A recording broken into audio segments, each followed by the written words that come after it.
O custo de pensar. Apesar de suas muitas diferenças, todas as espécies humanas têm em comum várias características que as definem. Mais notadamente, os humanos têm o cérebro extraordinariamente grande em comparação com o de outros animais. Mamíferos pesando 60 quilos têm um cérebro com tamanho médio de 200 centímetros cúbicos.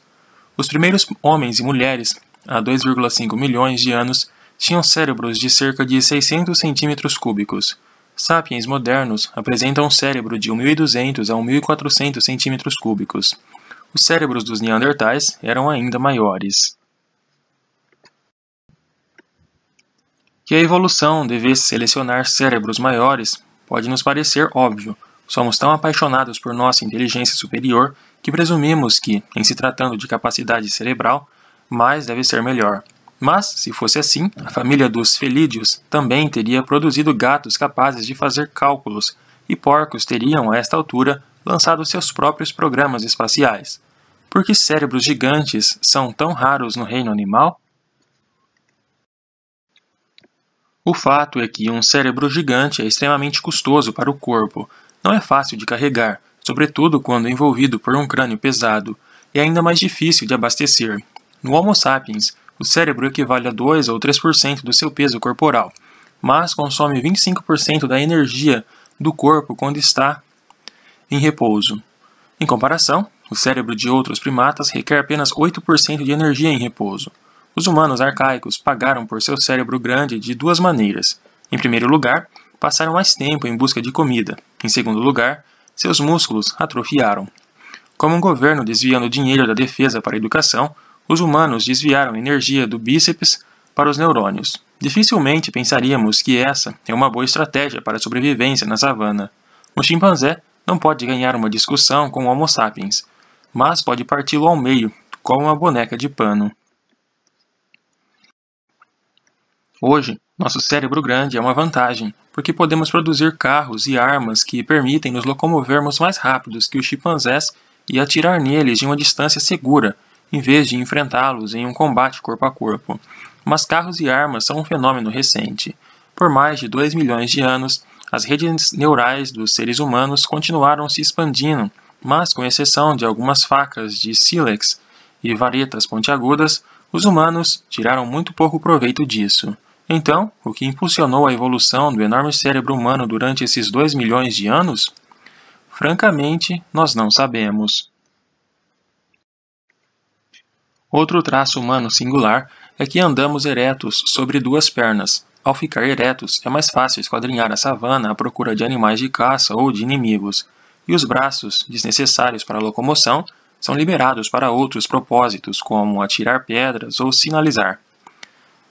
Quanto mais coisas essas mãos eram capazes de fazer, mais sucesso tinham os indivíduos, de modo que a pressão evolutiva trouxe uma concentração cada vez maior de nervos e músculos bem ajustados nas palmas e nos dedos. Em consequência, os humanos podem realizar tarefas complexas com as mãos. Em particular, podem produzir e usar ferramentas sofisticadas. Os primeiros indícios de produção de ferramentas datam de aproximadamente 2,5 milhões de anos atrás, e a manufatura e o uso de ferramentas são os critérios pelos quais os arqueólogos reconhecem humanos antigos.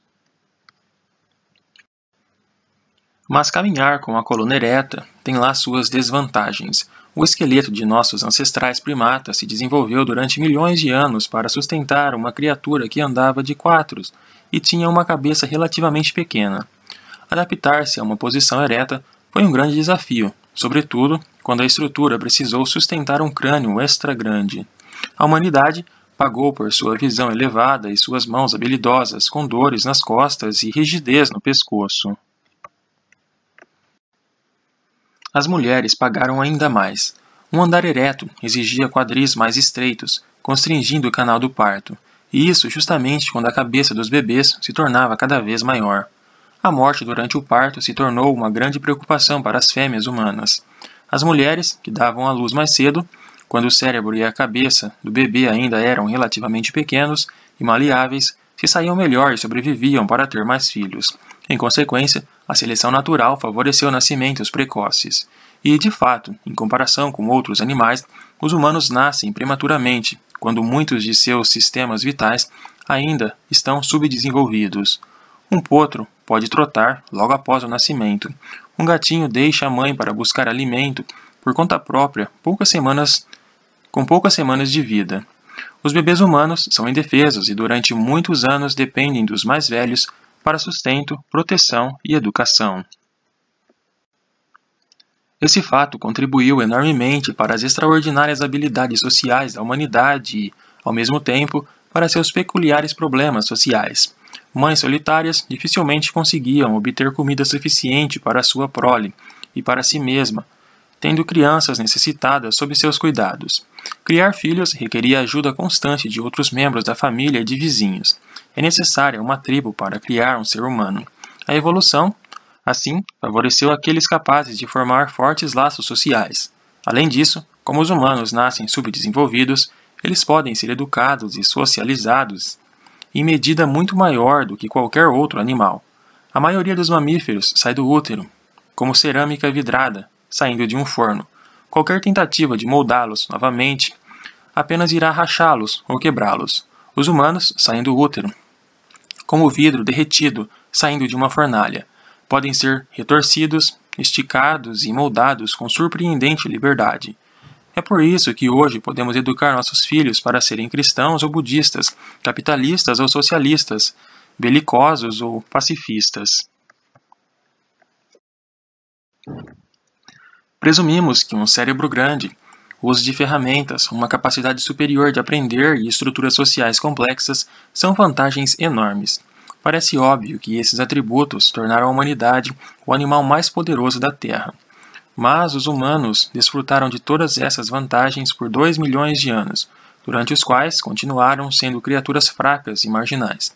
Assim, humanos que viveram há 1 milhão de anos, apesar de seus cérebros grandes e ferramentas de pedras afiadas, viviam com medo constante de predadores, raramente caçavam animais grandes e subsistiam principalmente coletando plantas, pegando insetos, capturando animais pequenos e comendo a carniça deixada por outros carnívoros mais fortes.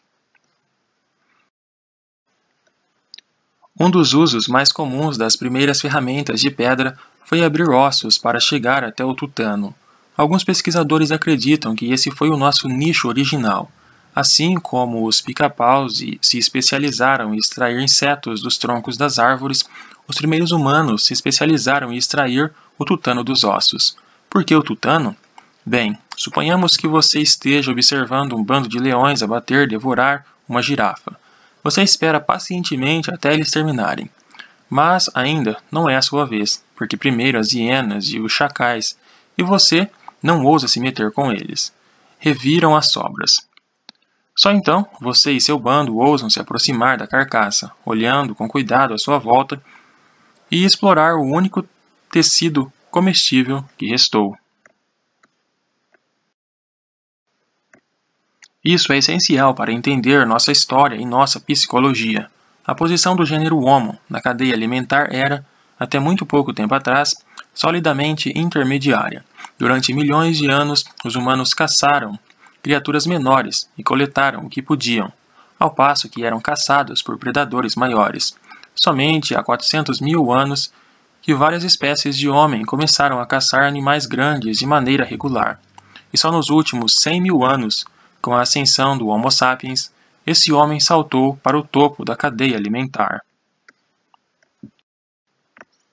Esse salto espetacular do meio para o topo teve enormes consequências. Outros animais no topo da pirâmide, como os leões e os tubarões, evoluíram para essa posição gradualmente, ao longo de milhões de anos. Isso permitiu que o ecossistema desenvolvesse formas de compensação e equilíbrio que impediam que leões e tubarões causassem destruições em excesso. À medida que os leões se tornavam mais ferozes, a evolução fez as gazelas correrem mais rápido, as hienas cooperarem melhor e os rinocerontes serem mais mal-humorados. Diferentemente, a humanidade ascendeu ao topo tão rapidamente que o ecossistema não teve tempo de se ajustar. Além disso, os próprios humanos não conseguiram se ajustar. A maior parte dos grandes predadores do planeta são criaturas grandiosas. Milhões de anos de supremacia os encheram de confiança em si mesmos. O Sapiens, diferentemente, está mais para um ditador de uma república de bananas. Tendo sido até tão pouco tempo atrás um dos oprimidos das savanas, somos tomados por medos e ansiedades quanto à nossa posição, o que nos torna duplamente cruéis e perigosos. Muitas calamidades históricas, de guerras mortais a catástrofes ecológicas, resultaram desse salto apressado.